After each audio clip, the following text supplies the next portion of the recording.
How did you go broke? Gradually and then all at once. And that's how mental illness is. I mean, with bipolar disorder, because as you mentioned, there was this grandiosity, there was this sense of invincibility. The analogy I always use is Bradley Cooper in Limitless, where basically, I took this pill and it's like, the quote is like, I was blind, but now I can see. Learning new languages, I was making friends all over the place, speaking at conferences.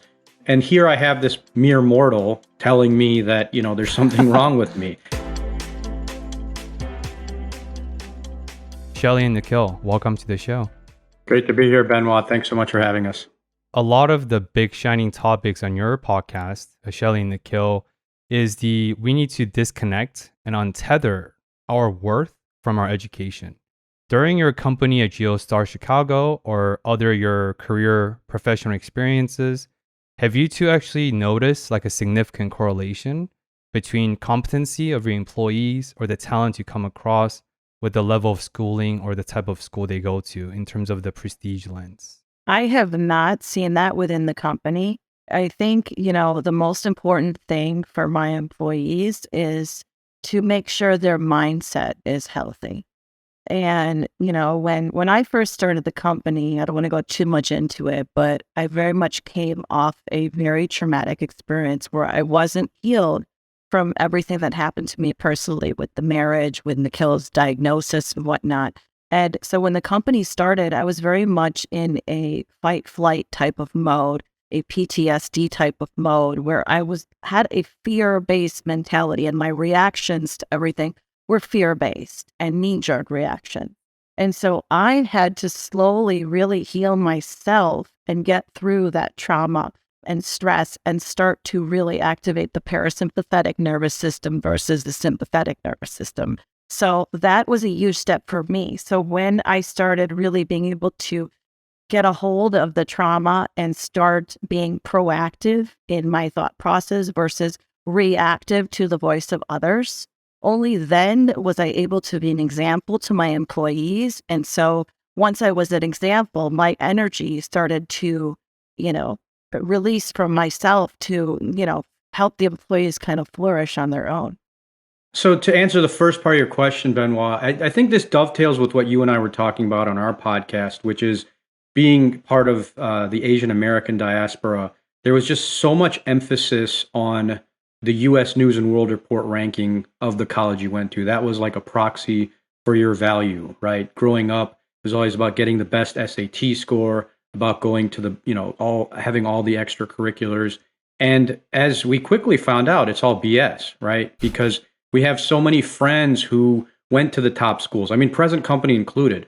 I went to University of Chicago, Washington University, top schools, and I'm doing well now, I would say, but I don't attribute that in any way to my schooling. I mean, yes, I think I did pick up some tips and tricks here, and it is about who you know these days.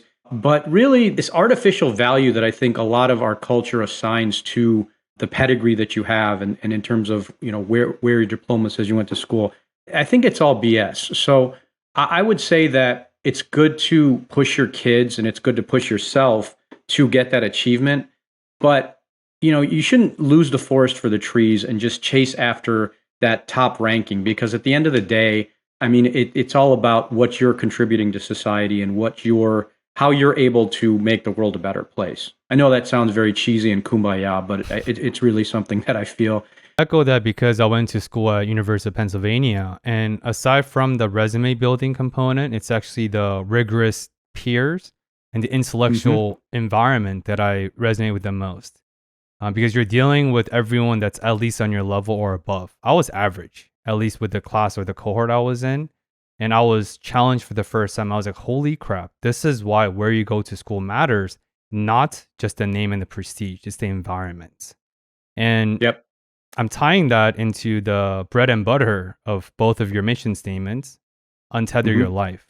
So tying into what you said, Nikhil, about this artificial value that's been imposed by Asian cultural influences or just culture, what does untether your life mean to you both? And how can we untether and unlink our self-worth from any other artificial values out there?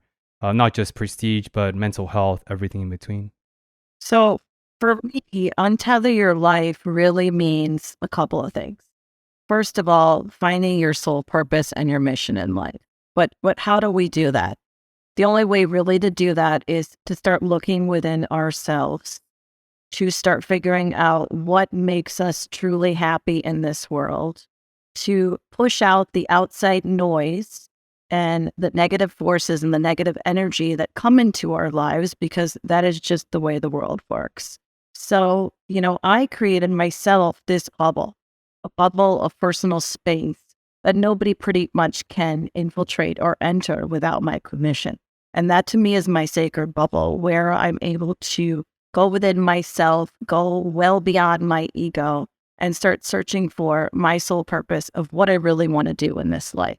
And I think one of the biggest components that people are missing is that, in this world, everybody has trauma, whether it is from the day we were born or it is later in childhood or in our adult life, there is some trauma that is usually hidden and buried within ourselves. And so when we have our ego to really just protect all that trauma, it's an artificial block to really getting to the root of it. And so if we are not humble enough to really go within ourselves and untether our own life, then we are holding ourselves back from really our true purpose and mission in this world. And I think a lot of people nowadays are allergic to the term trauma. So as a therapist, I like to contextualize it as big T and small t. Small t is just the mundane things that are out of your control. Maybe you were bullied. Maybe you had X, Y, and Z. And big trauma is like the really big monumental situations that takes years to recover. But as you two who work in the stem cell research medical fields, we all know what trauma actually means physiologically. It's just a scar tissue. That's it. That's what trauma is. So you apply that on a mental, emotional capacity. It's just something happened to you and you're healing from it. It's not inheriting. There's no negative connotation to it. But I feel like it's important to contextualize what trauma means physiologically and in the container of our current discussion. If I may, Benoit, if it's okay, I wanted to add a little bit to what Shelly was saying about what untethering your life means. And we rebranded the podcast, as you know, about 2 months ago. And I feel like that's given the podcast a big shot in the arm just because I think it's a topic that resonates with everybody, because everybody is caught in this rat race. Everybody's caught in this template of what quote unquote making it means, big house, suburbs, kids in good colleges, etc. But they feel tethered to that. They feel like they're, performing and just reading off of a script that was handed to them. So that's what our mission statement is just really to get people to have these types of conversations, to expose themselves to new topics like, we were talking about psychedelic therapy, for instance, and just at least, even if they don't do a 180 and completely have that eat, pray, love moment where they just completely have this awakening, it can at least point them in some new direction, or at least get them to reassess and do an audit of how they're living their life. So how do you two think about owning your health? Because I'm very fascinated by people's tendency to uphold others in often very high and unrealistic expectations. Because a lot of times we can't own up to our own issues, our own triggers, our own trauma. So we inevitably rely on others to own it up for us. But you two are the perfect experts on owning your health. And can you tell me why you can't rely on other people? Doesn't matter how much they love you and care about you. It's our job, our sole responsibility to own up to our own health. It goes back to, culture is such a big part of this because, as you know, we are part of the South Asian diaspora and we come from a very collectivist society because a lot of our relatives, when they came here, they didn't have much. That I don't just mean materially, they didn't have a network of friends. And so people in the community who looked like them and talked like them, ate like them, that was in essence their family. And so there was this tendency to ascribe a little bit more value than really these connections merited, and thinking about, how will things look if we make this choice, or if our kid's acting up in school, how does that reflect on us? And if maybe, and in my example, if our child has a mental illness, how do we avoid messaging that, and how do we keep that under wraps? It was more a matter of, I think, Shelly really looking to my family for support in terms of getting me the help I needed. Because as we've talked about, my father was a psychiatrist. And so there was that blind faith and thinking that, number one, just being my father, number two, being a mental health professional, that he would have my best interest at heart. And that turned out to not be the case at all. And again, it's not something that I have resentment towards him for. Everybody has limitations. But the fact of the matter is, Shelly did look to my family to provide support during an extreme bout of mania where, I had lost probably like my fifth job in as many years, put on tons of weight, just my financial situation. I was in complete dire straits. And she tried to reach out to them and they did not respond in the way that you would expect from family. So I bring that up because at the end of the day, I think that it's really important to have that strength of character and to really not care about what society thinks when you're fighting for a loved one. And that's really, I'm fortunate that Shelly was there to step up for me and provide that support. And what I always say is, not everybody has a Shelly in their life. Not everybody has that supportive spouse. So if they are faced with that kind of dilemma or that crisis, they should reach out to resources like NAMI, National Alliance on Mental Illness, because it's not something that, the grin and bear it model is not effective at all. And quick add-on to that before we go down to that train, since it is a big representations of both of your stories in terms of Shelly being the fisherwoman trying to fish Nikhil out of his inner demon, so to speak, in terms of the battling with mental illnesses. Before that, I want to quickly contextualize mental illness and mental health. A lot of people associate mental illness equals to mental health or vice versa. Physical health is not cancer and tumor, but cancer and tumor are part of the physical health umbrella. Likewise, mental illness is not mental health, but it is a part of the mental health umbrella. So when we talk about anxiety, depression, seeking mental health therapy, it's not because you have mental illness, which is very stigmatized and sounds scary, but it's still part of the umbrella and part of the conversations. But Shelly, I want to turn the mic back to you, since Nikhil acknowledged and talked about the indisputable role that you played. Not force him, but how did you encourage him and maybe even challenged him through love to face his inner demons, in this case, bipolar personality disorder? I try to surround myself with professionals in the field. First and foremost, I made sure to gain the knowledge about the disorder, that it was a disease, that this wasn't Nikhil, and that, I needed to search within myself to find that person underneath all of this dysfunction. So that was first and foremost, to get my own mindset straight. Building the knowledge, surrounding myself with the right healthcare professionals. But at the same time, even though I did all those things, I would still come across so many barriers, because at the end of the day, none of the doctors really believed me. Family members didn't believe me. Nikhil had kind of reinvented himself. So he had a whole new set of friends. So nobody knew the old Nikhil that I knew. And so there was no basis of comparison. And, as you must know, with bipolar disorder, most of the patients that go to actually seek any sort of help with psychiatrists or professionals is when they're in the depressive phase. And so a lot of times it gets misdiagnosed as unipolar depression. And when you give a antidepressant to a bipolar patient, you just lit a flame, and they're going to probably go into a manic episode.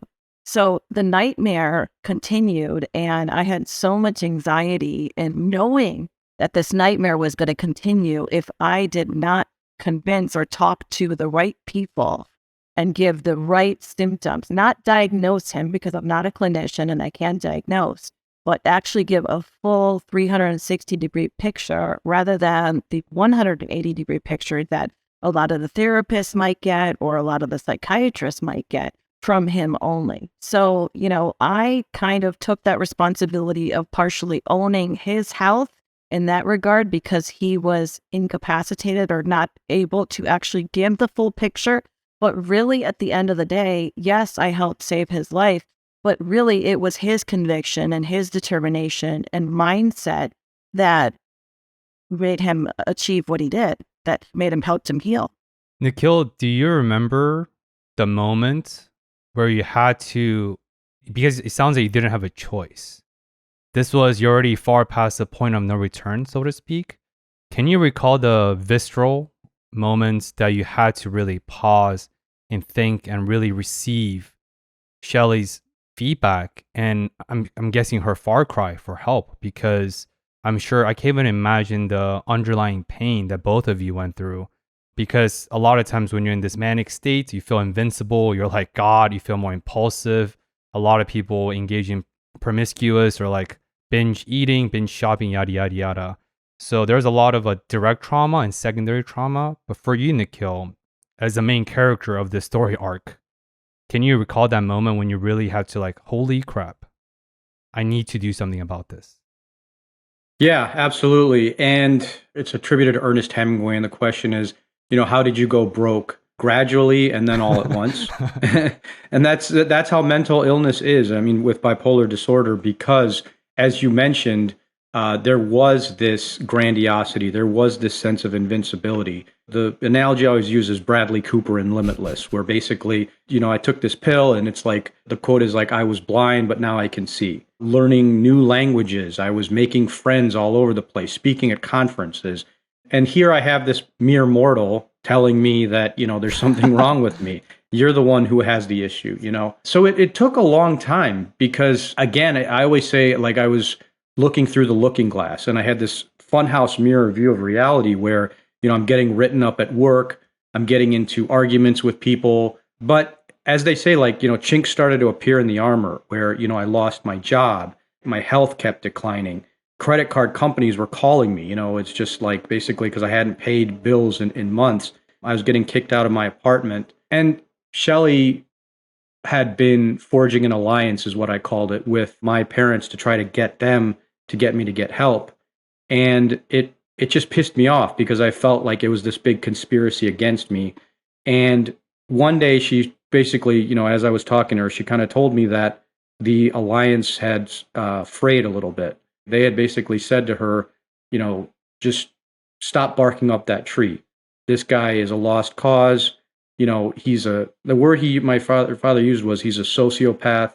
He's an Academy Award winning actor. He's got you all fooled. I would just run for your life. That was when I'm like, okay, what I'm doing ain't working. This is not a recipe for success here. So I always equate it to the trust fall exercise that they have in a lot of corporate retreats, where you're supposed to just fall back and the person behind you catches you. That's essentially what I did. Was it's just basically like, look, this person who was my sworn enemy that I've paid thousands of dollars to get out of my life, she's the only one in my corner. And so I had to just, like they say in Alcoholics Anonymous, turn myself over to a higher power. And that's essentially what I did.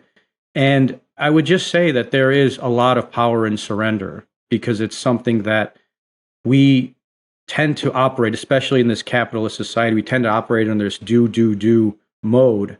And sometimes when you just surrender yourself, not to get too, woo-woo here, but to surrender yourself to the powers of the universe, it's amazing what can unfold. I mean, here we are 7.5 years later, working on stuff that I never saw myself doing a podcast 7 years ago or writing a book or launching a company, but yet here we are. So, but it took a bottoming out to your question. I mean, it took really just really getting the piss slapped out of me before I came to that epiphany. So Shelly, speaking of surrender, why didn't you surrender and run away? Because I knew who Nikhil really was.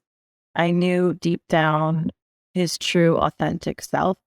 And even if the world didn't believe me, even if his parents never saw it, even if, his new friends saw a different Nikhil, I knew who he was. And so, I really tried so hard to bring him back to the surface, and it just wouldn't work every time I came across a new barrier. And that was the hardest thing to deal with because, Nikhil alluded to this. I was trying to control a situation that I really had no control over. I felt like, the rug was pulled out from underneath me And I had lost control of the situation when he had filed for divorce and when he had left us and could not understand why he would do such a thing. So I held tighter and tighter onto the rope during our separation to try to control every aspect and every outcome to this whole process of his healing and transformation. And you can't do it. And so, the universe would show me one barrier after the other, whether it was a doctor who didn't believe me, whether it was, the lawyers who said I'm totally off and, created a legal nightmare for me and the children. I mean, every barrier was placed in front of me. And I learned a lot about that and the dysfunction of the word control. And, it means something very different from everybody's perspective and everybody's life. But it is a very significant word that we try to control everything in our life. And that is the biggest error of mankind. What I talk about on the show a lot is we didn't even get to choose our birthright. None of us chose to be born. Our parents made the decisions for us based on the synchronistic encounter of their grandparents, the ancestors, based on time and space, and then we were born as a result. So if we didn't even choose our birthright, why will we even have any control over life, this greater force beyond us? But yeah, I want to zoom in on the words because control, surrender, these are just words. And a lot of people might have this misunderstanding that words are just words. Who cares? Why do we gotta be precise? Why do we have to articulate? They're just words. And to that, I want to say scientifically, the documentations of the power of affirmations and words been documented 100,000-fold. Literally, if you look up YouTube talking about words of affirmations and water, the water molecules will actually change based on the level of affirmations you provide. And you can extend that to houseplants, a bunch of other things. So if water molecule gets positively impacted by words, imagine human psychology and human physiology. Any thoughts there for you too in terms of the power of words and why we have to be intentional with what we say? For example, my father and his journey. He was in the hospital for 30 days and he was suffering from aspiration pneumonia.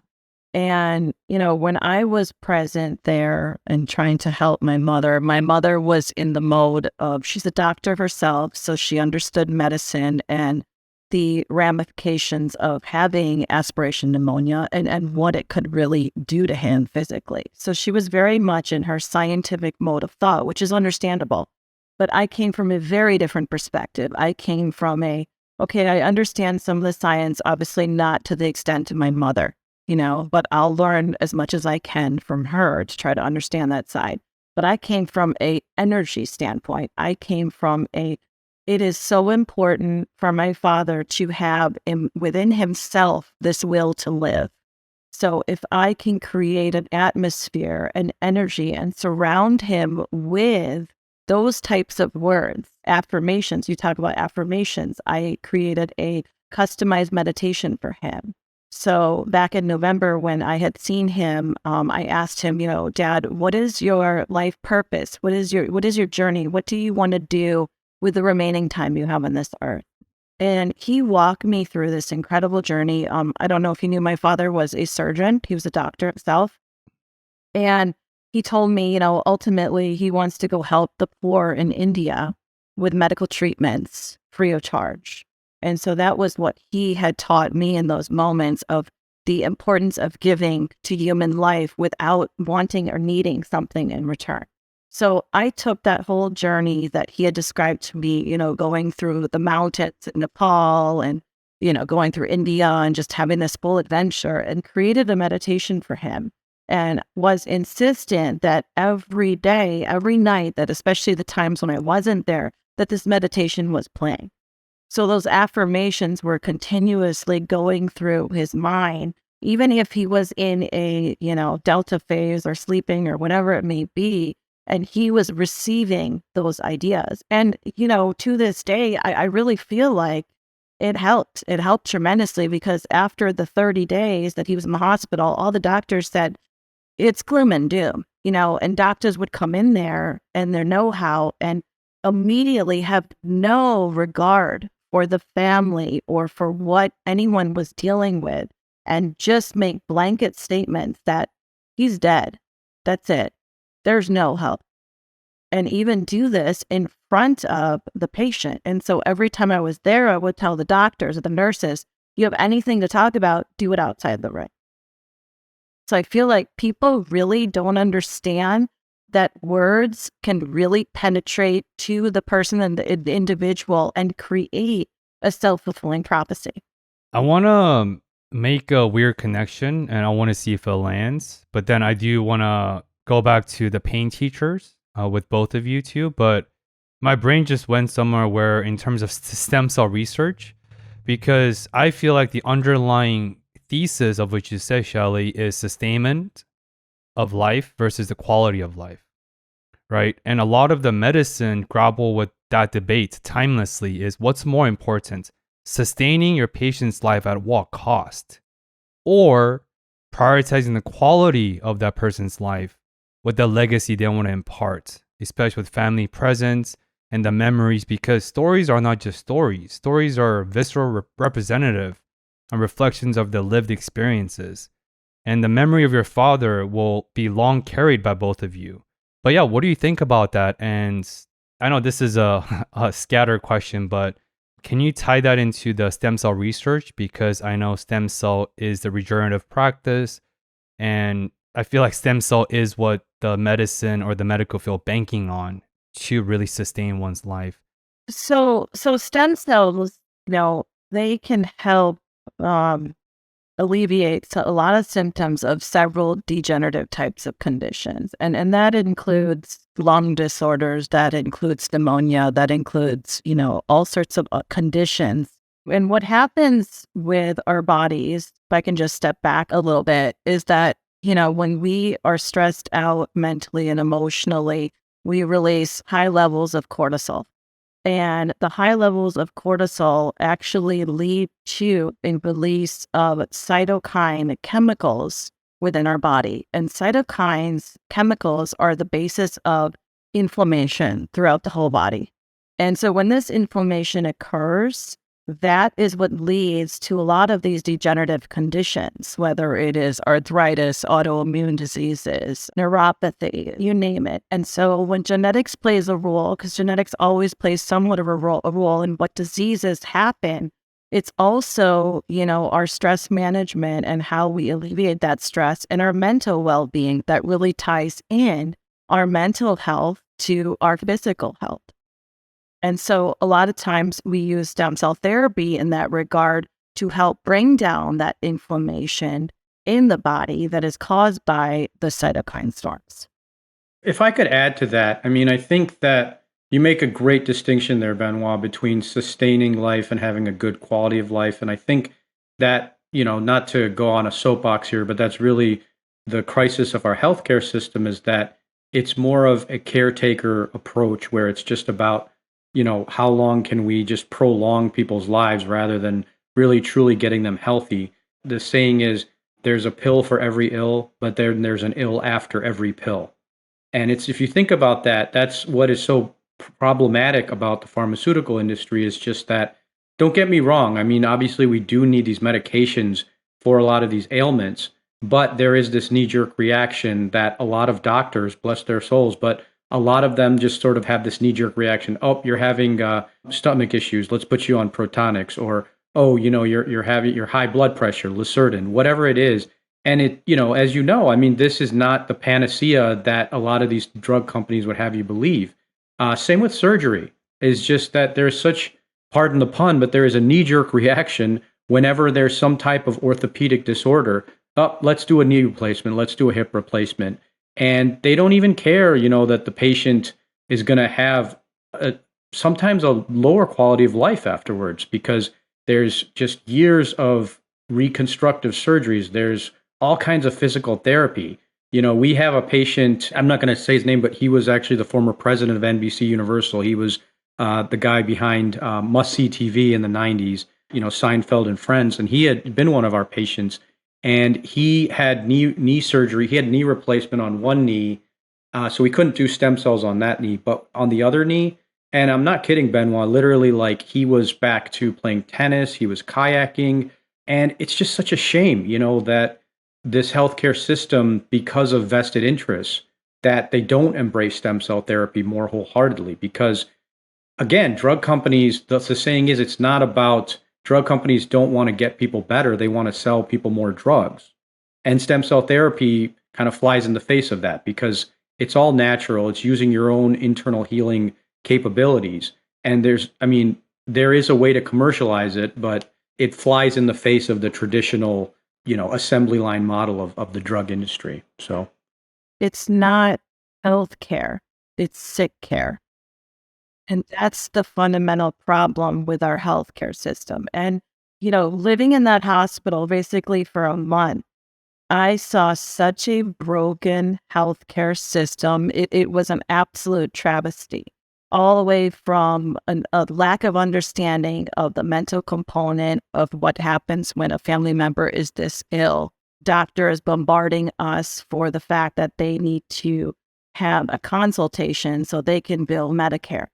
Just unnecessary noise you're surrounded by. But then at the same time, there's that balance. You also need that, right? You need the antibiotics to treat the pneumonia. You need, the pulmonologist to come in and help guide you with regards to some of your options. But there is overall, when a patient is in the ICU, a gloom and doom mentality. The other thing I really notice is there is very little value for the patient themselves being able to voice what they want. So I'll give you a prime example. My father, his pneumonia was spreading pretty rapidly. He was pretty much still alert. Nobody really bothered to come to him and ask him, what do you want to do? Do you want to do the bronchoscopy to put him under a vent temporarily with the hopes that he comes out, or does he want to not step back and not do anything? There was no respect and value for this human life and his opinion. And so I stopped everybody dead in their tracks. And I said, look, and including my own family, I said, look, I'm going to go ask Dad what he wants, because he's not going in under this vent, or, we're not making that decision for him. And if he is alert enough to give us a clear indication of what he wants, then, we've done the right thing and respected his belief system. So I did exactly that. He told me he wanted to go under the ventilator and do the bronchoscopy. 3 days later, he came out of it, and so I really saw an incredible human being here and a fighter who had such a tremendous will to live. He even came back 30 days after the hospital. And while he was in the hospital, almost died actually, and literally came back to life in front of our very eyes. And this is a whole other story, but I don't want to go on a total soapbox here. But the nurses had told me in that scene that he was in the dying phase, that he was going to pass at any moment now, and literally almost on his last breath. So go tell him exactly what you want to say to do your goodbyes. So instead of doing that, I don't know what possessed me to do this. I went up to him and I said, Dad, you're a fighter, aren't you? And a second later, he opens his eyes. His listless body was like this. He opens his eyes wide, raises his arm and said, yes, I'm a fighter, and literally snaps out of it in front of our very eyes.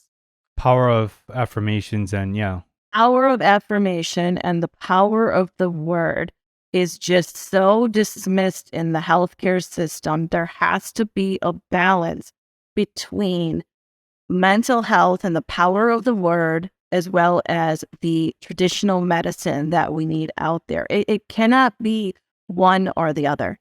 And it sadly so, it really is. It's just one dimensional. It's funny because my brain is going 12 different directions. I'll try to be cohesive. When people talk about holistic health, and of course, Eastern medicine, which is where we're from, and then the Western medicine, because in terms of emergency medicine, the West is the best. They're the pinnacle of the medicine in terms of Western, like emergency medicine. And a lot of these Eastern practitioners, or the so-called holistic practitioners, air quote, they're very allergic to Western medicines or pharmaceutical approach. But if you look at words, what does holistic mean? It means a wide-ranging, comprehensive list of everything. So holistic includes the alternative medicine, the Eastern medicine, the natural medicine like STEM research, and medications and surgery. And that statement goes both ways for people who only subscribe to the Western medicine or only subscribe to the Eastern or the alternative medicine. And I think a lot of us underestimate the power or the inner intelligence of our body. The best analogy I've heard of is when you have a scar tissue or a cut on your arm, you put on a band-aid. The band-aid is not healing the wound. Your body is healing the wound. Like when you're pointing at the moon, don't focus on the finger. Look at the moon. And that's all I think about. And I feel like that relates to stem cell and the natural innate restorative power the human body has. Because we still, like, I think this might be outdated. Someone has fact checked me on this, but I think we know more about the stars and the galaxies within the observable distance than our own brains. Just think about that. That, and of course, neuroscience, neurobiology is fairly new. It's only like 50 years, which is nothing in the scientific realm.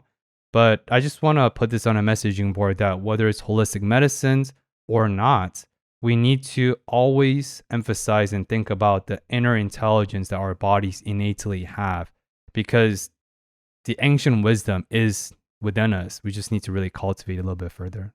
When you go to your doctor's office, you're expecting this cold, sterile environment, assembly line. Just, I don't know if wham, bam, thank you, ma'am is appropriate here, just given the connotations, but a very like lickety split, like let's get you in and out the door. Whereas at GeoStar, we definitely do focus on the patient experience, because you're talking to someone who has a chronic condition, whether it's, Crohn's disease or it's a very severe knee injury or respiratory issues. You're talking to someone who has a very, and more than likely, they've gone down many other roads to try to take care of this ailment, whether it's COPD or something else. So they're in a very fragile state. They're in a state where this is their last hope. This is their Hail Mary.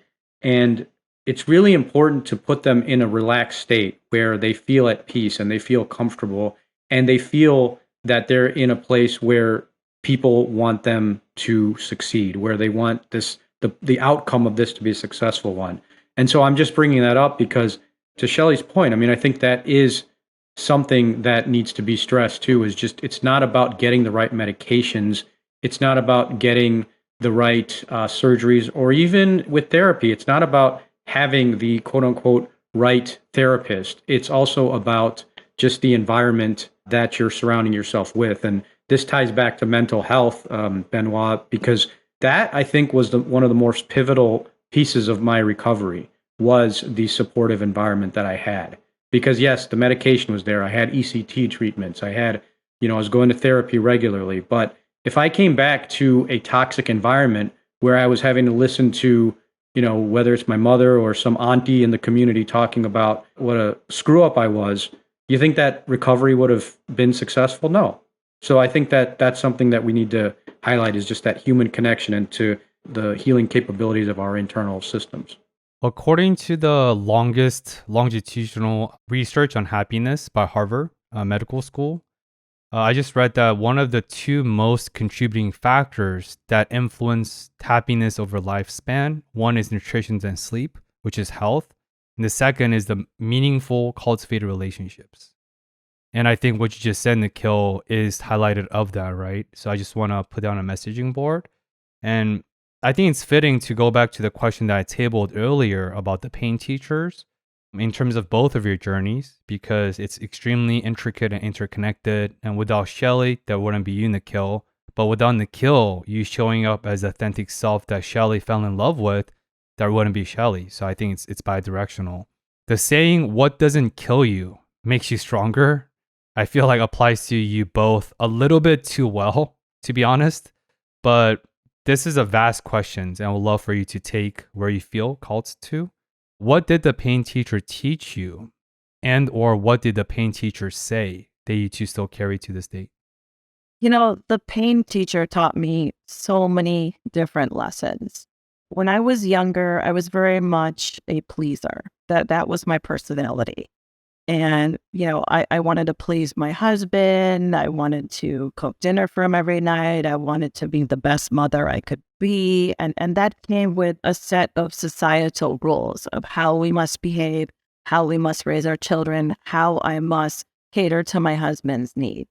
And so, after this situation, everything that happened with me, I learned to stop looking at the outside world for answers. Stop looking for confirmation of what my actions were from others, to determine whether it was right or wrong for myself and start trusting myself. I think too many people out there really are trusting the outside world, the media, the noise around us, social media to really determine their path or their journey or their actions. And I think that is one of the biggest mistakes as well of mankind today is they're failing to really give themselves the belief and understanding that they know what's truly best for them. And so that was one of the biggest things. And, the other thing is really, I learned a lot about energy, as I had alluded to earlier, and the impact of our words and the impact of the energy that we surround ourselves with. If we surround ourselves with negative people, with people that are bringing in an outside force of, talking about others or gossiping or whatever it may be, then that's exactly what we're going to receive from the world. It's a give and take type of relationship. So whatever I put out there is whatever I will receive. And also, I learned the power of my intuition, the power of, using meditation to really step back and dive into gamma states of mind, alpha states of mind, beta, to really discover and answer, at my crossroads, which way to go, to help make the decision and determination of, which way to go using my own intuition, not the voice of others. So many different lessons. And also, the way I run my business, I learned how to better manage people and understand that everybody is coming from a different angle and different perspective. But at the end of the day, we all have to step back and start trying to be more proactive in our response to things, whether instead of reactive to the outside world. So I learned to stop having knee-jerk reactions and to get angry at people and to take that 3 moments of breath and determine, well, is that coming from a place of fear? If I have a knee-jerk reaction in less than 3 seconds, or is that coming from a place of intuition? So that has been a critical milestone in my life and my growth and evolution, which if I hadn't gone through that entire experience with Nikhil, I don't think I would have really latched onto. And I would say, to add to that, I would say what the pain teacher taught me was to just rip up the templates. And when I say that, I just mean that we have so much programming inherent in our bones and in our bodies, is just that of what it means to be a success and what it means to have it all. And what I found is just that a lot of those labels and a lot of the things that were quote unquote the right things to do is basically what almost, put me in the grave, about that work hard, play hard, I'll sleep when I die mantra that I think you and I had talked about on our podcast. It's just a recipe for disaster, because at the end of the day, who are you pleasing? And that's just the programming that I grew up with. And again, this is not a judgment of anybody. This is not an indictment of my parents or our culture. That, that's just the way things are. The point that I'm realizing is that there's such a value in second chances. I had a dream the other night. This was one of the most vivid dreams I had, where I was at a train station and I was just kind of ambling about, just poking around on my iPhone. And then all of a sudden I looked up and the train had literally just left. And my family was on that train, all my belongings, et cetera, et cetera. And I just realized that it was a wake-up call, because there have been so many things that have been plaguing my mind. And I don't mean this in a bad way, but whether it's our book, it's our movie, it's our, my podcast, all these things that are occupying my brain right now, and I'm losing sight of the here and now, and I'm losing sight of, spending time with my kids or just giving them validation, et cetera. that is what the pain teacher taught me, is that when I got caught up in all these accolades and achievements and all these markers of success, whether it be, what was on my business card or my degree, the number of likes I got on Instagram or Facebook or whatever, that's really what, again, nearly sunk me into a grave. So it was literally, I mean, we were at the 10-yard line there. We were literally about to sign the papers to make everything final. I need to think back to what that felt like and reassess whether that, scrolling on my Instagram feed is really worth sacrificing that, and it's not. Obviously, the answer is no. And Nikhil, as you can know, I know you took a week or two break from social media due to the grief and the loss of both of your father we've been talking about. And as you saw, your engagement didn't really tank after the fact. I think one of my favorite quotes from Napoleon Hill, the author of Think and Grow Rich, is something along the line of, "We often suffer more in our imaginations than reality." And I think that quote is applicable to everything we talked about, all these distractions externally that pulls away from the here and now. And that actually leads me to my next question, because I've been a daily practitioner of mindfulness practices. I do 20 to 25 meditations every single day, 7 days a week for the last 4 years. And it has saved me from my intrusive thoughts, which I thought was a competitive edge, which is the dumbest thing I've ever thought, which we talked about in Nikhil's podcast. So, another why questions, but what does mindful living mean to you both? So mindful living to me means quieting the ego, quieting the part of our brain that is in overdrive, the default mode network, and that's constantly going. And that part of the brain really represents our ego on a whole. So when I become mindful, I have gone into present moment. I have a clear idea of where I wanted to go and where I want to be. And so that to me is the most tranquil time in my day, is when I have that moments, those 30, 40 minutes or an hour of meditation or breath work. I would say breath work is huge for me as well. Benoit, you and I have talked about it, but I think breathing is the most powerful biohack out there. It's just because we have this incredibly complex system that we have so much control over that we give up because we get so swept up in all the pressures of the modern world, all the quote unquote conveniences and all these quote unquote collaboration tools that leave us feeling more isolated than ever. So for me, mindful living means getting up every day and doing about 20 minutes of breath work. Just focusing on, there's this amazing methodology that I think I've talked to you about. It's called Soma breath, which is just so amazingly powerful. And, this is not I'm not paid by the maker of this product or anything, but I do want to highlight that it's such a powerful thing that combines the power of breath work, but also music and a lot of Eastern philosophies that are so powerful from, the Gita, the Vedas, etc., and just overpowering and insurmountable. I wouldn't say they vanish, but I feel more equipped and more grounded and better able to confront them. And I did want to mention that Shelly and I actually did go to our son's third grade class because he came home and he was telling us about Headspace, the mental health app, that I guess they're doing guided visualization in class. And so Shelly and I went in, and we did a box breathing exercise where we simulated a conflict where Shelly grabs the basketball away from me. In one scene, I'm huffing and puffing. And then I say to the kids, has this happened to you? And then we go through a box breathing exercise.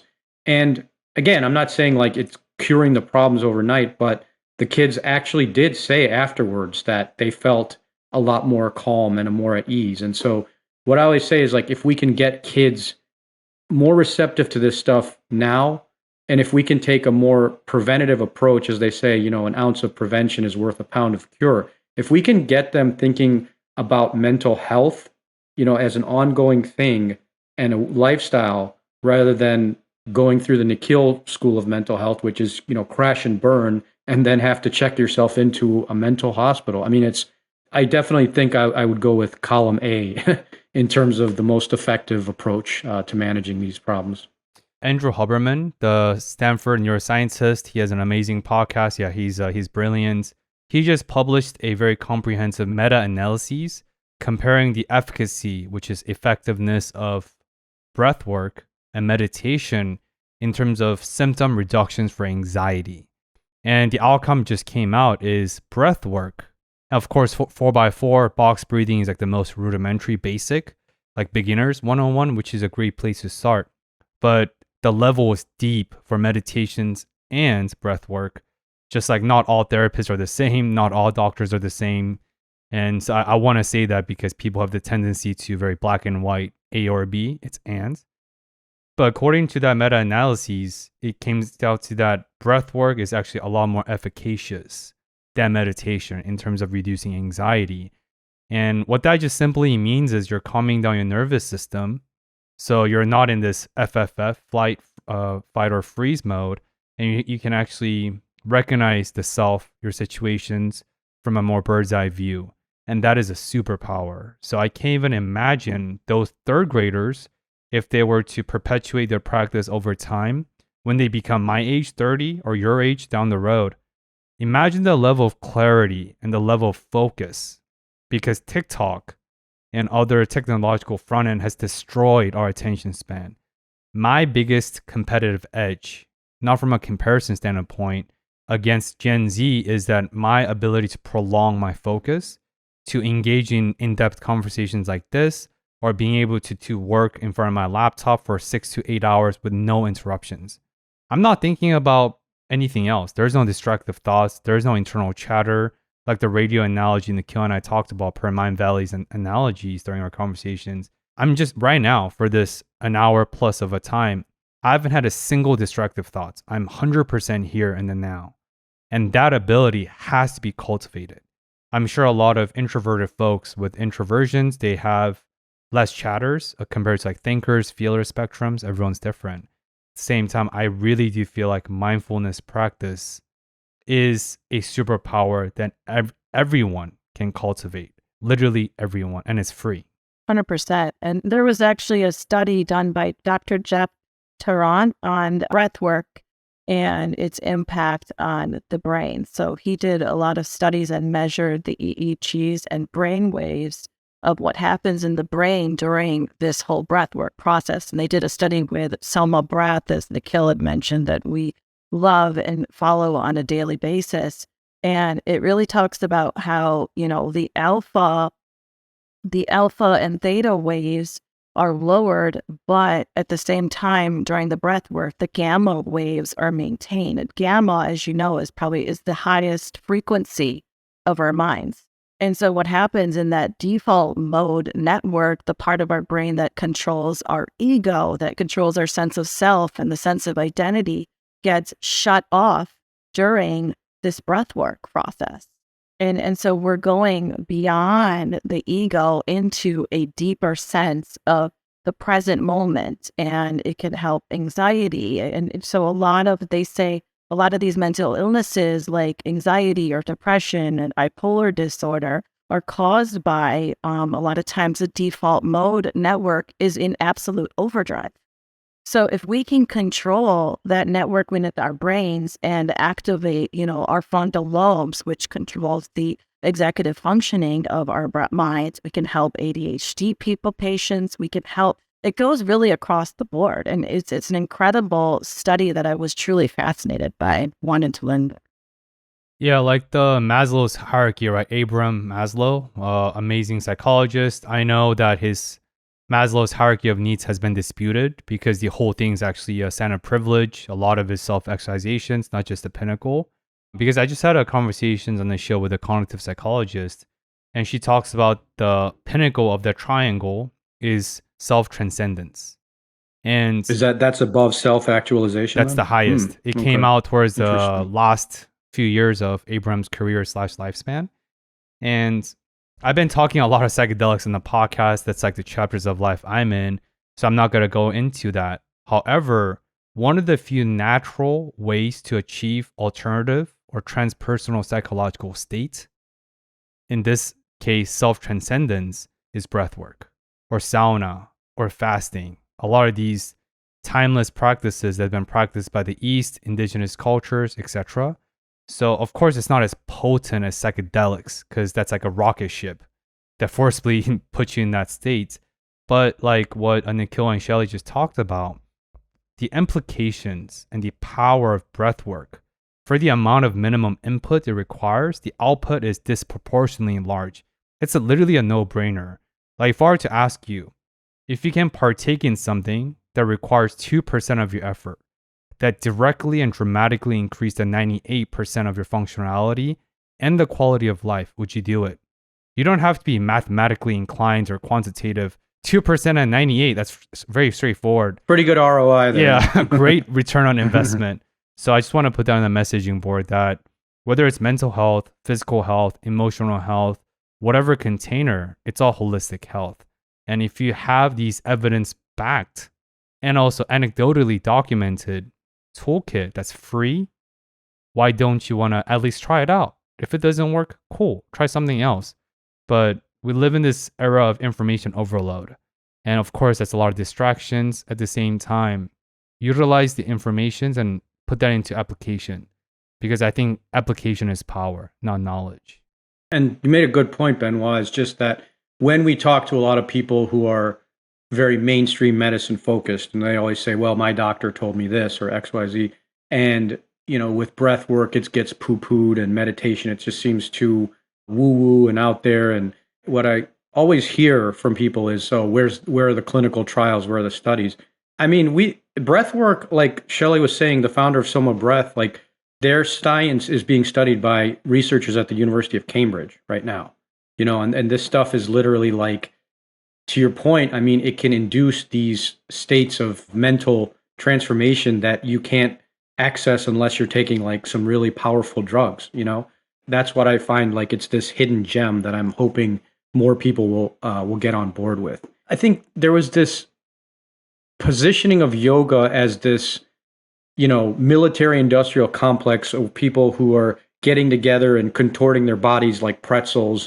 And that's what people don't realize, is that is just part of yoga. But really, if you're doing, the asanas, the poses, without the breath work behind it, you're only getting part of the benefit. And so that's what I'm really excited about, is that this focus on breath work and the focus on just, really calming your body and your mind and decreasing the cortisol, that the scientific benefits are being brought to the fore. And again, through studies like Dr. Tarrant, getting more out in the front, I think it's hopefully going to keep some of these forces at bay, like you talked about, like TikTok and everything. Yeah, I mean, I guess shout out to Beatles, because I know Beatles played an instrumental role in popularizing yoga and these mindfulness practice into the West. And of course, the West did not create these. And of course, the Western science is always decades behind. These knowledges, ancient wisdom practiced literally cultural wide. And it doesn't matter what it is, it's been retained and kept in practice for thousands of years. It may not be 100% accurate because there's cognitive biases, blinders, lack of exposure, etc. for sure. At the same time, 1,000 years is a long freaking time. If you really think about how long that is and you compound that for thousands of years, we know there is something there. And then the Western science has now caught up. And to your point, Nikhil, the evidence has been established for mindfulness, the efficacies of meditations, and of course, that's the whole ethos of discover more. I encourage people to do more discovering after the episode if you feel inspired. But all of these are scientifically backed. And of course, all three of us are very rigorous in that sense. Then we're not here to spread misinformation. There's already plenty out there. So if I could also add to that, I talk about it on one of the podcasts. I did an Instagram live with a gentleman named Shani. He's a breathwork coach. And he had another gentleman on there who was an ex-Goldman Sachs banker. And now he is, I'm not sure what his exact title is, but, he covers the gamut of holistic healing, whether it's, breath work, energy healing, chakras and stuff. And he made a very good point that a lot of Fortune 500 companies are embracing breath work and meditation, because at the end of the day, like you said, all those benefits of leading to improved decision making, there's a financial impact to that. So, I mean, if you can, spring for an hour of breath work, even if it's just once a week, and that's going to help your quarterly projections, why the hell not? Actually, Ray Dalio is a big believer in breathwork and meditation. So, and he's one of the top investment gurus out there, you know? So we'll see. I mean, I still have a lot of hope, I think, in the power of this stuff. Yeah, and I know LinkedIn in New York City branch, they offer Mindful NYU. It's a mindful institution from NYU for free at their employees. And I don't really read the news, but they come up on my Google Chrome browser on my phone sometimes. And I just saw that Meta or Facebook just laid off a lot of massage therapists due to their lack of profit margins, yada yada, for their quarter Oh yeah, whatever earnings. cutting the perks and everything. Right. So Trying that's to unfortunate. trying to Elon Muskify face Meta, right? Go slash and burn. Yeah, the point is they still had like hundreds of massage therapists and other holistic health practitioners in this, not Fortune 500, but Fortune 50 companies. And if you know one thing about capitalism, they don't do anything that doesn't work. So sure, everything's profit driven, but I think it still supports everything we've been talking about. So I want to ask you to the discover more staple question. What is an area in both of your domains or lives that you two feel inspired and called to discover more about after this very insightful, very vulnerable, since the loss and the death of your father just happened a few weeks ago from the time of this recording? It's not like from 6 months, 2 years, 4 years ago. It's very, very recent. So whatever area you want to take this home to, but where do you want to discover more about after this conversation? I guess that's a great question. I would say that in terms of, this is not necessarily a question of what I want to discover more, but the depth that I want to go into. And because like I'm just such a breathwork fanatic, really become a subject matter expert in. And it's something that I would like to convey the power of breathwork. Because I will say that, you know, it was such an emotional time being in the hospital where one of the things that we did was we had played a breathwork video, a box breathing, a Soma breath session with Shelly's dad. And even though he was, you know, he was completely out of it, he was on a breathing tube, he was on a feeding tube. What was incredible was that when we would play these meditations, the guided breathwork meditations, we could actually see his toes start moving. We could actually see, it's almost like it was, you know, pumping life into him. And when Shelly's dad came out of the hospital, as she was saying, it was almost like he was better than before in some ways. Not, you know, he still had a ways to go. But it's amazing because I hear pranayama being talked about as a buzzword, but Shelly's parents have been doing it for years. You know, I remember back in, I think it was 2007 or so, they were going on like pranayama retreats and stuff. The amazing thing, Shelly's dad was more of the, what you would call like the mainstream yogi or version, you know, yoga devotee, where he was amazing, even with Parkinson's disease, even in a compromised physical state. He was able to contort himself into all these asanas, all these poses. It was incredible, but he was not doing the breath work behind it. So he was really only getting limited benefit. But in the hospital, after he came back, they were doing daily breathwork sessions. You know, there's this amazing video of Shelly's dad and mom doing the, you know, breathing out, chanting Om and working on their breath. So, you know, the reason I'm at peace with what happened is I know that his spirit is living on, and that I know that from beyond, he has seen the benefits of breathwork and pranayama, and there's so much wisdom in our traditions that is something that I would like to continue forward, is just develop, you know, getting deeper and discovering more about breathwork to spread it to the masses. I myself also want to further explore breath work. I'm truly fascinated with the brain activity and how the brain works with regards to breath work. And I think when you give it some scientific efficacy behind what you're doing, instead of just telling everybody that this is great, it lends itself to more credibility. So I definitely am truly fascinated on that front, whether that means certification or that means further exploration. I'm definitely planning on doing that. I also, you know, I want to write my second book, and Nikhil keeps telling me, well, make sure the first book is published too. But I have all of these thoughts and all these experiences in my mind with regards to what happened to my father. And a lot of it, you know, we alluded to, you know, I want to show the world what, you know, the pros and cons of the healthcare system. And the pros of traditional medicine, how the polio vaccine came about, how we need a lot of these vaccinations and immunizations, but at the same time, there has to be some sort of balance, and holistic health, as you alluded to, is not just one dimensional. You're looking at the entire body as a whole.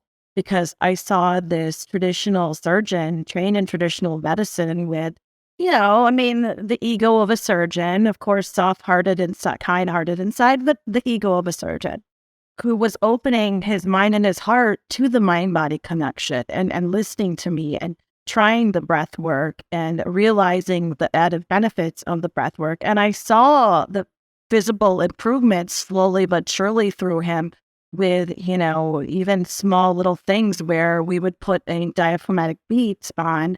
And, he had a lot of difficulty taking from the spoon on the table in the bowl to his mouth to actually eat the food because he had a fear of aspiration. He had a fear of choking, of course. But when I put the music on, he got the rhythm and the beat, started tapping 10 times over.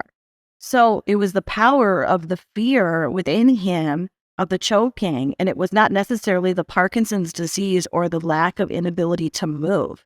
And so I think we don't look at things from a wider perspective and a holistic level, understanding the intricacies of the body and the mind and spirit and how it is really cohesively combined.